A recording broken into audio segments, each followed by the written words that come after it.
Mm-hmm. Yeah, so like that's what's being uplifted in our society. Yeah, yeah, 100%. I think like our parents in India, like being the smart kid was like a good thing. Yeah. Like everyone wanted to be the smart Yeah. kid. Right. Yeah. So, And that Like makes sense. They're like progressively climbing, and we're not. I'm not saying this is a good thing, but like, so in Korea, a lot of people use their gym time to just study, like oh, instead of like working out or yeah. like doing stuff like that Yeah. or playing sports. So Yeah. like that just shows like the cultural difference. Yeah. So I think that's more of anything than like governmental spending, and Mhm. I also do agree that like government like spending is being mismanaged because like 8K is so much money, like, Yeah. and like if you're spending that much on someone's education, I feel like it should be a surefire way for like them to do well in school. And Yeah. yeah, That's what I'm talking about. Not maybe they're not like the spending itself. It's just like I guess I was like thinking about it wrong, but like how you're managing that money or how you're using that money. Cuz like for example, like just maybe it's like a curriculum problem like what we were talking about earlier.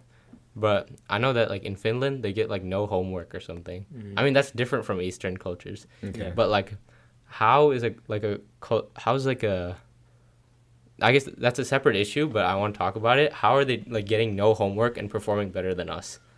You know? I think like what I was talking about with Montessori, there's like more of an incentive to learn in like a Finnish or like a Danish school. Is that compared what to- they practice? In Scandinavian countries, I'm not sure about all of them, but I know definitely in like Denmark, for example, teacher is like a really high paying job. Oh wow. And Yeah. a lot of people they learn and they perform well in school. Like they have like no tests and like no homework, and they only have like one exam a year, and eventually like they end up becoming teacher and they make like a 6-figure salary. So you think increasing teacher salaries would be I don't know about increasing teacher salaries. I think it's like it's something that's not really in the realm of possibility here, at least. yeah. But I think like doing things, as I was talking about, with like homeschooling, for example, like doing things to incentivize learning, because like no one likes like tests and no one likes homework, and they're not very practical. Like you're never gonna like you're never gonna have to sit down and like solve something in the workplace with like no help at all. Like you always have colleagues and resources. Like you can always use your computer and do whatever. So like, yeah, I agree that like the whole system, because like on an average day for me or like average week for me in my school is like I have like 3 tests that week, and then I'm just studying for the test and to get a good grade on that, Mhm. and like maybe that's not even benefiting me like long term. Yeah. So, and like especially as children, I don't think like tests should be the way. Yeah. It's like Yeah. it's just so bad for them, and like I feel like people would get this like demotivated like the worse they do.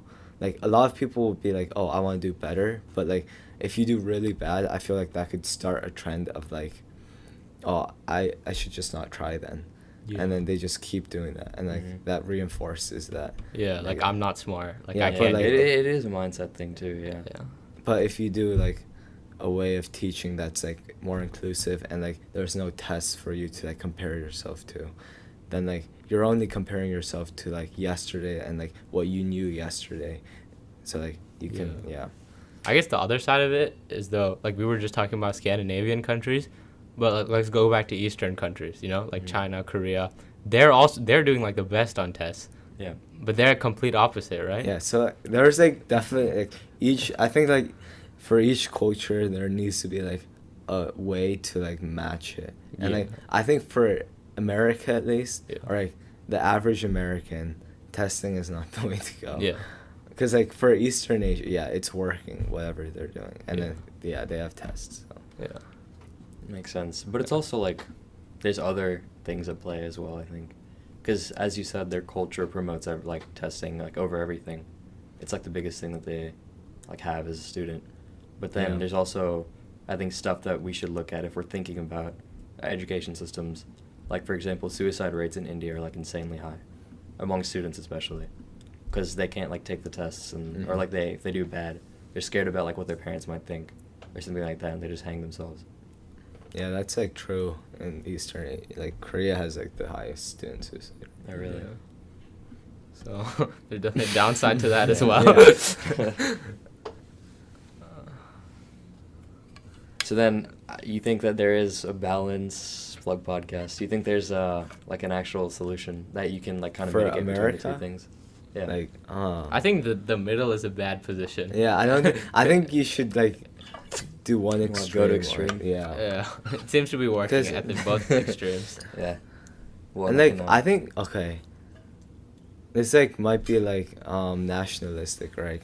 Too American forward to say, Yeah. but like I feel like the education system in America is succeeding because like there are like we do produce like some insanely smart and like talented people, and like whenever people want to like study abroad, Mhm. they mainly choose like Mhm. the best American colleges.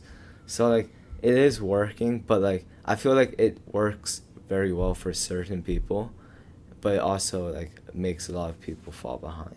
Yeah. So like that's a problem. I guess from that same, you could say, nationalistic stance, one argument people will make is that like these countries like China and Korea and India, they're training workers like for our companies. That's like a very people who support the American education system will say that, like they're coming to work for Bill Gates or something, and we produce That's Bill true. Gates. Mhm. So Oh. you think that's a valid argument? No. No. No, but I do agree. America's education system is more prone to produce Bill Gates than the people who are like Eastern countries. yeah, than Eastern countries are.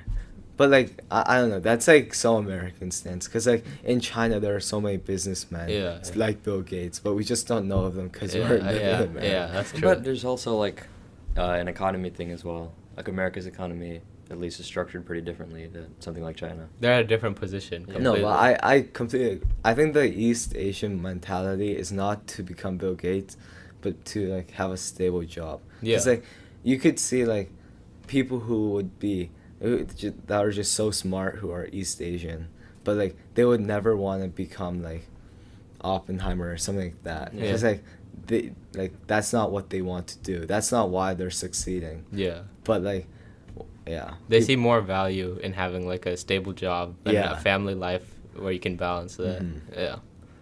Yeah. Also, like when we were talking about like the differences in like how education is between like Asia Mhm. and like America, and like we said like Asian kids are just doing better. Like there's like this one thing about culture that's also helping Asian kids. So it's not just schooling system. Yeah. Cause like Asian kids, there's like this study, and then like a lot of people were like asked to solve this problem, and like it was a hard one, so like they couldn't do it, and like so they just essentially measured the amount of time they would take before giving up, Mhm. and East Asian countries had the most amount of time before giving up. Yeah. So like, and that's not a schooling system thing, that's to the individual itself. Yeah. And like that amount of time before you give up on like that question like is also reflecting like how much time you're willing to spend Yeah. like trying to understand a school concept or something. Yeah.